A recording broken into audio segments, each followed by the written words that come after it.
La Croix du Sud, aux éditions Kamishibai Universe. Quelque part très loin, tout au sud de la Terre, habitaient des familles que leurs voisins appelaient Tehuelche. Cet endroit était situé tellement au sud que ses propres habitants le nommaient les terres de la fin du monde. En effet, ils pensaient que si l'on allait un peu plus loin, la terre s'arrêtait et que le ciel et la mer ne faisaient plus qu'un. Il y a très longtemps, si longtemps que l'on ne peut compter le nombre d'années, toutes les étoiles du ciel brillaient avec la même intensité.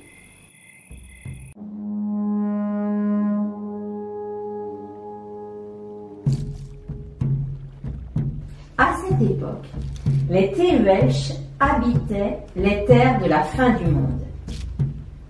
C'étaient des grands chasseurs, pêcheurs et cueilleurs. Ils chassaient juste ce dont ils avaient besoin pour vivre et ils utilisaient tout de l'animal. La viande, la peau, les os. Bien entendu, lorsqu'ils avaient la possibilité de chasser. Là-bas, l'hiver était très rigoureux, très froid et les jours très courts. Bien souvent, la nuit tombait avant que les chasseurs ne rentrent chez eux.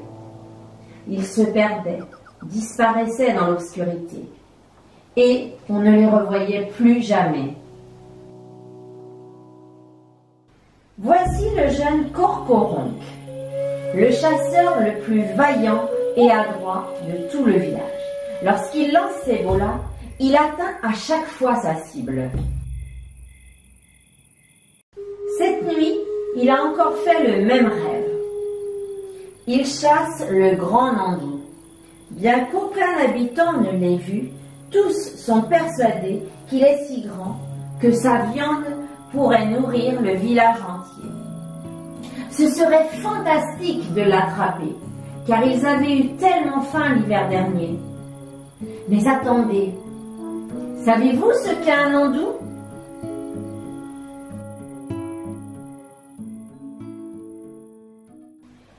Le Nandou est un oiseau très intelligent, de la famille des autruches. Comme vous le voyez, il est un peu plus petit. Il a 3 orteils à chaque pied au lieu de 2. Comme l'autruche, il ne vole pas. Mais ses longues pattes propices à la course font de lui un des animaux les plus rapides au monde. À cette époque, il y avait énormément de Nandous, mais il était difficile de les chasser.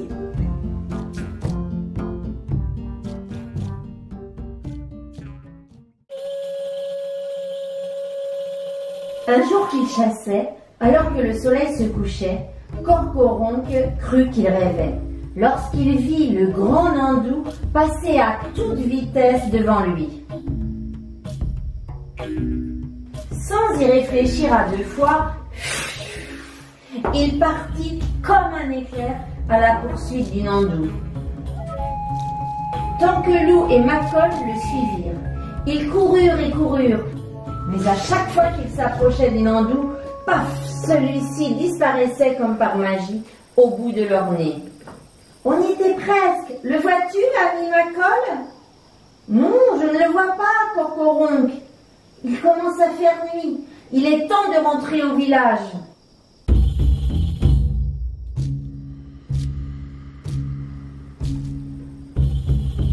Soudain, le grand Nandou apparut sur un gros rocher en les provoquant.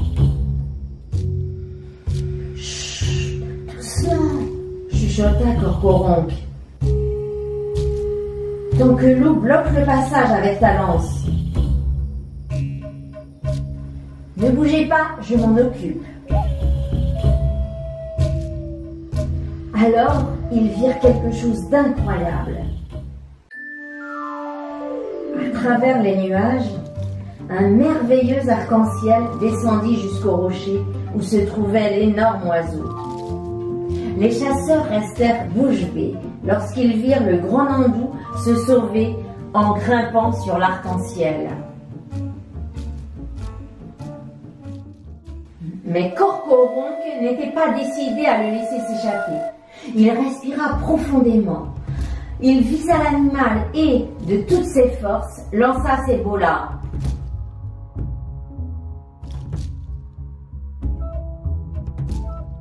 Et au moment où les bolas allaient s'enrouler autour de ses pattes, l'oiseau rusé fit un grand saut et disparut dans les nuages.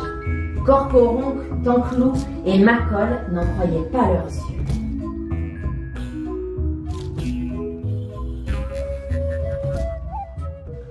Les hommes retournèrent au village les mains vides. Lorsqu'ils racontèrent ce qui s'était passé, personne ne les crut. « Tu rêves encore, Courcoronque » dit quelqu'un. « Un andou qui grimpe sur un arc-en-ciel » C'est la première fois que j'entends une histoire aussi drôle, dit quelqu'un d'autre. Mais, au coucher du soleil, ils découvrirent des étoiles qu'ils n'avaient jamais vues avant. Le grand Nandou avait laissé son empreinte si profonde dans le ciel qu'elle était devenue une constellation d'étoiles les plus brillantes de la nuit. Ils les appelèrent les Choyols, signifiant « traces de Nandou dans le ciel ».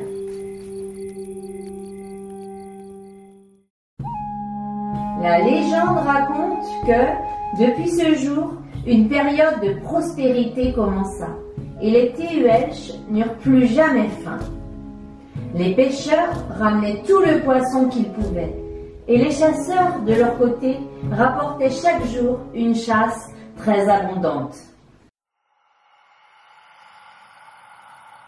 Corcoronque vieillit et, toute sa vie, il s'est réjoui de n'avoir pas réussi à tuer l'animal magique.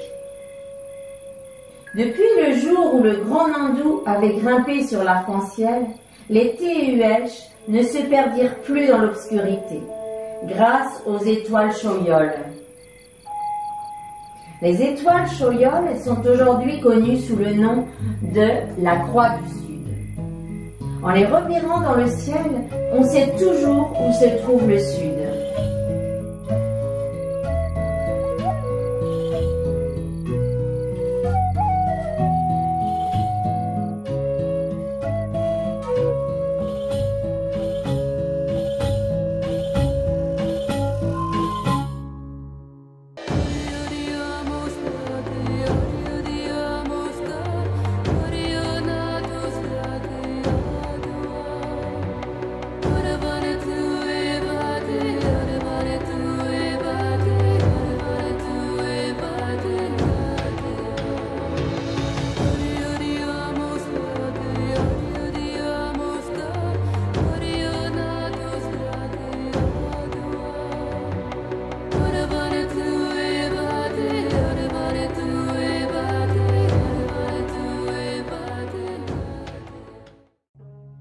Les enfants, si vous regardez les étoiles quand le ciel est bien dégagé, eh bien vous verrez peut-être vous aussi la constellation de la Croix du Sud.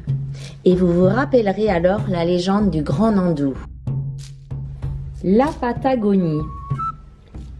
Voilà où habitaient les Indiens Téhuelches, héros de cette histoire. C'était un peuple nomade qui se déplaçait de campement en campement.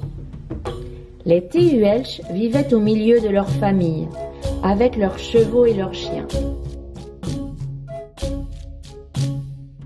C'est Pedro qui a rapporté cette belle légende du Chili. Il se trouve ici, devant le massif d'Elpen. Oh mais attention Pedro! Mais il est passé où Pedro? Ce sont des guanacos. Ils font partie de la famille des lamas.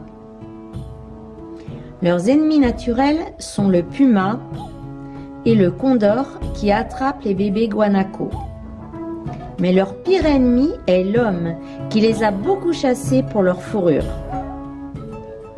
Heureusement, les guanacos sont maintenant protégés. Voici des nandous. Vous saurez maintenant les reconnaître.